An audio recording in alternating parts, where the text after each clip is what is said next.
This is my house. This isn't where we usually film these children's sermons. Right, I usually do it at my office, and I'm usually wearing nicer clothes than this, and I usually combed my hair, made it look a little prettier. I feel a little embarrassed. Actually, this is all kind of on purpose. Here's why we're doing this. This Sunday, we're going to hear about something called Christ the King Sunday. It's this special Sunday when we remember that Jesus is our King. Normally, you'd think that a king would wear fancy clothes and sit in a big throne in a palace. But that's not what Jesus did, is it? Jesus was a pretty ordinary person most of the time. Now, he did and he said extraordinary things. But Jesus didn't wear fancy clothes or sit in a big throne. It's a good reminder that Jesus did a lot of extraordinary things in very ordinary ways. We're going to hear a story right now from the Jesus Storybook Bible about the time that Jesus calmed a storm. Ooh, wait till you hear this one. This is a really good story. And it's a good reminder that we can be ordinary, but that Jesus can always do the extraordinary. I'm getting ahead of myself. Let's hear the story. Here we go. The captain of the storm. The sun was going down. The air was warm and still. "Let's go across the lake," Jesus said to his friends. Jesus had been helping people all day, and now he was tired. So they left the crowds at the shore and set out in a small fishing boat. Jesus climbed into the boat to take a nap. As soon as his head touched the pillow, he fell fast asleep. It was a beautiful evening. A gentle breeze rustled the sails. The friends were chatting happily as they headed out into the middle of the lake. Everything was perfect. Just right for a nice, quiet sail. They were only about halfway across the lake when, out of nowhere, whirling winds swept across the lake, fierce and strong, like a hurricane. A blinding flash of lightning lit up the sky. Thunder roared right overhead.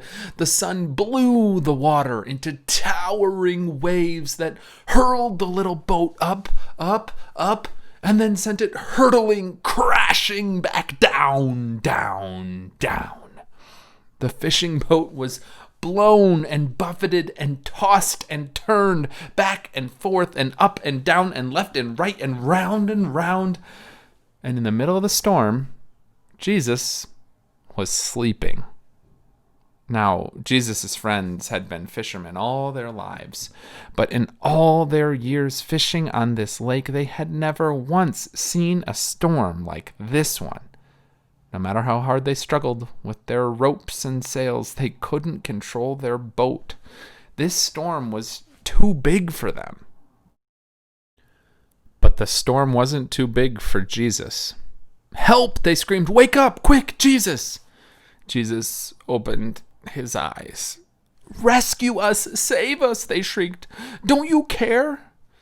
Of course Jesus cared, and this was the very reason he had come. To rescue them and to save them.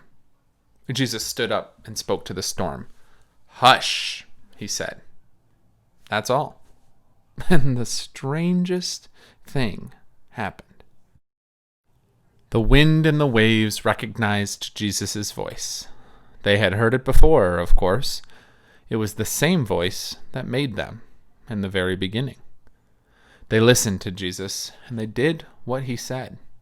Immediately, the wind stopped. The water calmed down.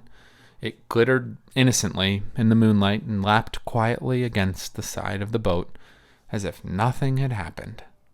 The little boat bobbed gently up and down. There was a deep stillness and a great quiet all around. Then Jesus turned to his wind-torn friends. "Why were you scared?" he asked. "Did you forget who I am? Did you believe your fears instead of me?" Jesus' friends were quiet as the wind and the waves. And into their hearts came a different kind of storm. What kind of man is this? They asked themselves anxiously. Even the winds and the waves obey him, they said, because they didn't understand. They didn't realize yet that Jesus was the Son of God. Jesus' friends had been so afraid they had only seen the big waves. They had forgotten that if Jesus was with them, then they had nothing to be afraid of, no matter how small their boat or how big the storm.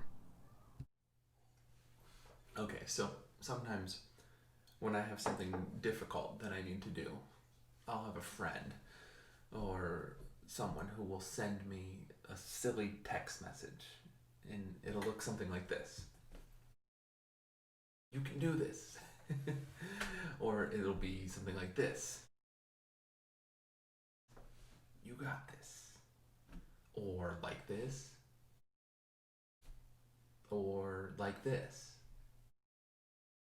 And it's funny because it's my friend's way of encouraging me and letting me know that even though I might feel ordinary and like I can't do it, that it's going to be okay.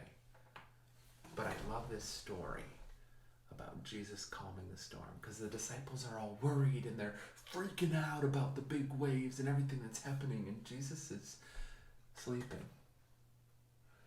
And then he wakes up and the disciples are like, Jesus, you gotta do something, and he's like, oh, no problem. I got this. We need to remember, whenever we might feel ordinary, that we can turn to Jesus. Whenever we might be scared, whenever the waves might be really big or the storm really strong, Jesus is going to say, I got this. So here's your practice for this week. Since it's Christ the King Sunday, we need to remember that Jesus has got this. That Jesus is our King and we can look to him for help and direction. And so I want you to celebrate Christ the King Sunday with your family. Have a big procession, a parade, like, right? Kings will come in with a big processional. Why don't you do that with your family? Dress up, put on fancy clothes, play some fun music, and have a parade, a procession for King Jesus. That's your homework this week. And that's our children's sermon for this week. I'm Pastor Nate. This is my house. Thanks for stopping by. Have a good week, everyone. Bye-bye.